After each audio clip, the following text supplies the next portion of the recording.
Joelle Murchison, and I am currently the Associate Vice President and Chief Diversity Officer at the University of Connecticut. I would have to say that my role model growing up, at least from a consistency perspective, is my mother.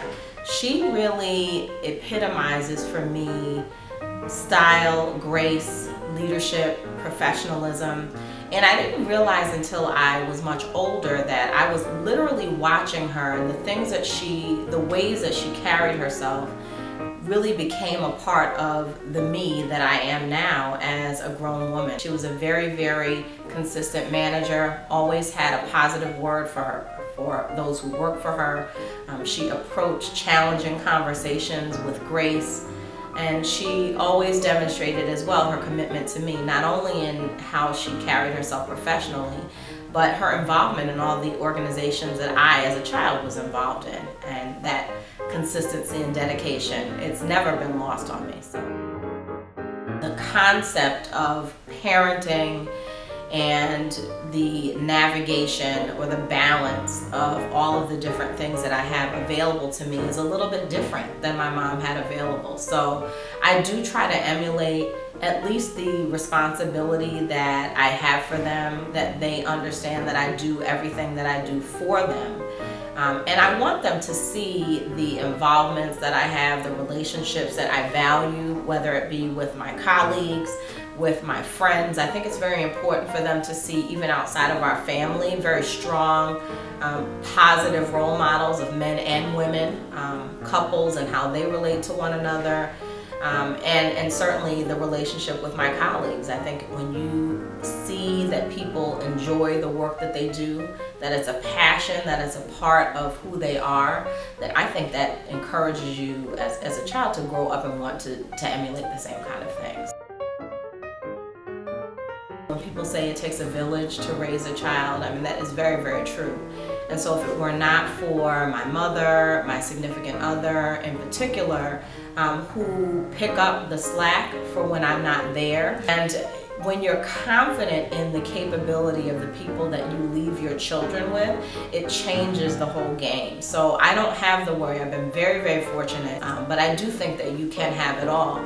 I think it's important for my kids to see me demonstrate commitment to things, because hopefully it means to them that commitment is important. And so when they commit to do something, whether it's playing on a sports team or something for school, a dance or something of that nature, they very clearly understand that I expect them to be committed to it and to give their best. And I've always said to them, it's important to me that you get exposed to the things that are interesting to you. So if they tell me there's something they like, I'm gonna go to whatever ends I need to make sure that I can support them in what they're doing, and to honor what their interests are and what their strengths are.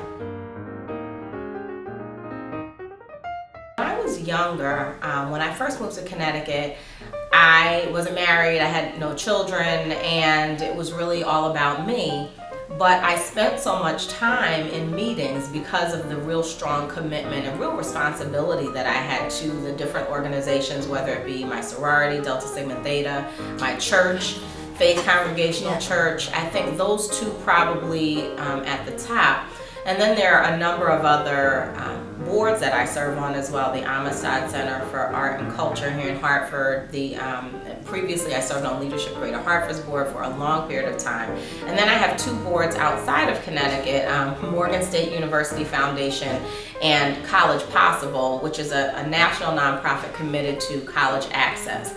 Both of those things, although they grew out of my career responsibilities, my professional responsibilities, I have maintained with my job transition, because they're both very, very important to me.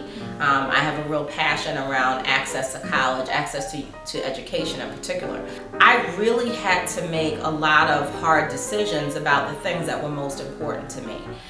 With Delta Sigma Theta, for example, my sorority, we made a lifetime commitment, those of us who are members, and so the expectation is that you are a member until you can no longer breathe, and then beyond then we still have sort of a designation that we refer to. So my involvement and engagement has changed over time. I served as a local chapter president some years ago, probably more than 10 years ago, and I was very engaged from the time I moved here, probably until about 5 years ago. I was an officer or committee chair every single year. As I started having my children, it became a little more challenging because a lot of the times when the commitments were on Saturdays would be times where there are sort of those standard kid commitments, whether it's sports or dance or things of that nature. So I really had to balance what my involvement would be. I will say that technology has helped a great deal because we do have a lot more conference calls rather than in-person meetings, and so that allows me to stay connected. But I've really been intentional about things that either allow me to include my kids or are really sort of the things that I'm the most passionate about. I feel like you've got to be able to do things outside of your specific commitments. We're talking about family and work. Outside of that, you have to be engaged in things that you really want to do. Things that really meet your passion, things that you enjoy, because we just don't have a lot of time. So you have to learn over time. I think it's a process of really, figuring out the things that bring you joy and then doing those things as a way to give back to the community. So when I began my career, it was in higher education, and I subsequently moved into the nonprofit sector, into the for-profit sector, and now back into higher education. There are two things that are a clear thread, one of which is providing a voice for individuals who have been underrepresented. So whether that was in a college setting as it relates to underrepresented students, to students who are interested in careers in business, to provide them access to the corporate setting and learning all the unwritten rules that would help them to be successful, or in the corporate sector, allowing for the access to opportunities for professionals who might be considering careers in a different organization. That thread has always been consistent. I see myself as someone who is a link, who acts as a link or a resource provider to people. The thing that brings me the most joy in my job, in my professional career, is when people have been able to find their potential, find an opportunity that allows them to be their best self. Where people are able to reach their highest potential, that brings me joy.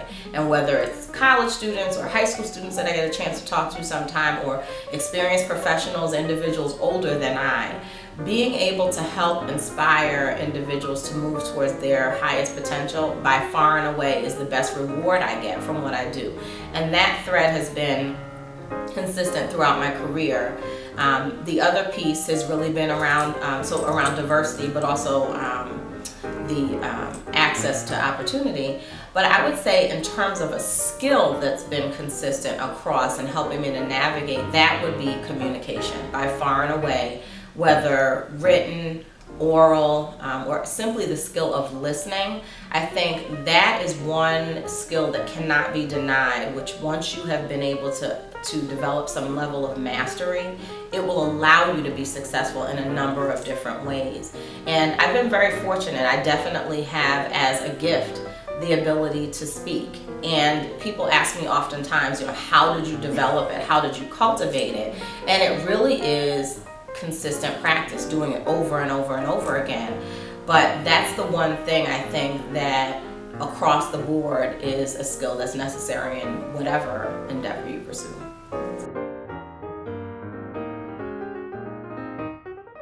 Social media is really interesting. I am a self-proclaimed Facebook addict, which is not good, but the more that you say it, then you realize that you are. I do spend quite a bit of my day really scrolling through, because quite frankly that's the only way that I get my news. It sounds very silly, but even earlier I used to be a voyeur of Twitter and follow the news channels and Roland Martin and individuals who would at least give you the up-to-the-minute news. I don't have time to read the paper. I used to sort of every morning watch the morning news shows, but I don't have time, because the more children you have, the more your time is focused on getting people ready. So Facebook allows me a way to get information, but to your point also allows me to enhance my own brand. And it's interesting because when there are things that happen in the world, I only recently have started to realize that there might be people wondering what I think about them. And that's only because when I've been silent around some sort of national things, I think people will ask, so what do you think about this? And I do realize that because of the broad network of people that I have access to, who are really friends over time, whether it's from employment or education or what have you, I do have a pretty diverse group of individuals who can give me feedback, but as well, I'm interested in what their perspectives are when I may put something out there. It's also an incredible way, at least for Facebook, and I do really tend to relegate Facebook to people who I really legitimately know. So in my mind, I have some criteria. With Twitter, I kind of don't necessarily care. I'm not very active on Twitter. Not as active on LinkedIn, though that's really more of the professional chosen social network. So I have lots and lots of connections, but not necessarily everyone that I know as well as, a first tier connection would indicate.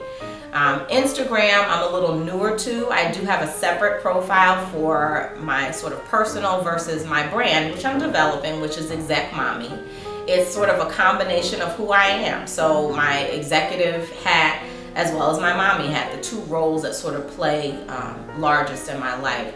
And that has allowed me to both talk about some of the challenges of being a mom, but at the same time build in sort of some of the challenges that women face as it relates to developing that balance, if there is one. And for me, a lot of that is about, I know people are watching. Young women in particular have said to me, how do you do it? And they do want to know, and I think it's so important for us as women in particular to tell our stories. We may want to strive to do something, to be something, but if we don't have someone that we can really connect with, to really ask those questions, what is it like? Have you struggled?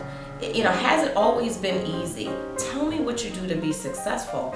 I think we owe that to one another in order to encourage women to aspire to what they want to be. So I do view a lot of my social media presence from that lens in terms of, is this something that I really think I could help someone else by saying? And then of course there's just the, how would we ever stay connected with all of our friends from kindergarten and share pictures of our children and things like that if we didn't do it? So I really do, I think social media can be very positive, and I do like to use it in that vein.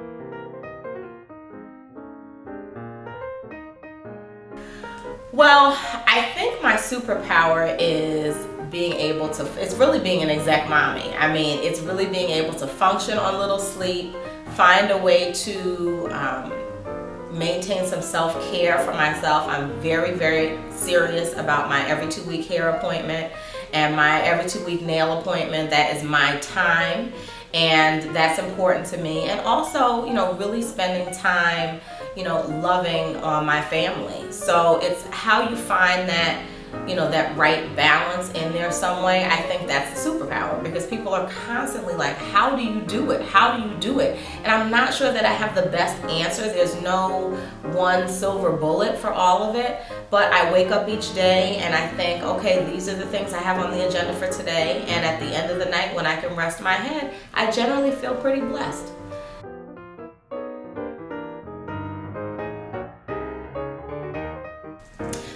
My future goals and aspirations, that's a good question. Oftentimes I say to people, I don't know what I want to be when I grow up.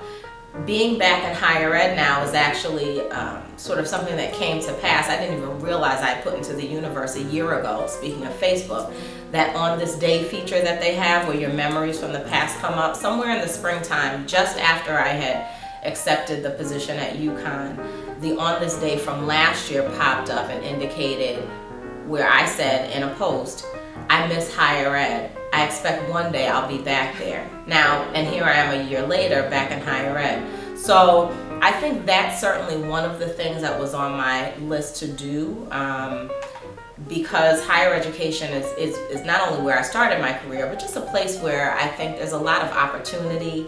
The ability to shape and grow minds through the students is an incredible and auspicious responsibility, but one that I take pride in having some role in. I'd like to write a book. I've written a book, sort of. I just haven't quite gotten it out there. So I'd like to publish my book. That's a future aspiration. And potentially write another one. Maybe work on a PhD. just continue to live, be healthy, grow, have health all in my family, and just enjoy watching my kids grow as they move into their different stages of development.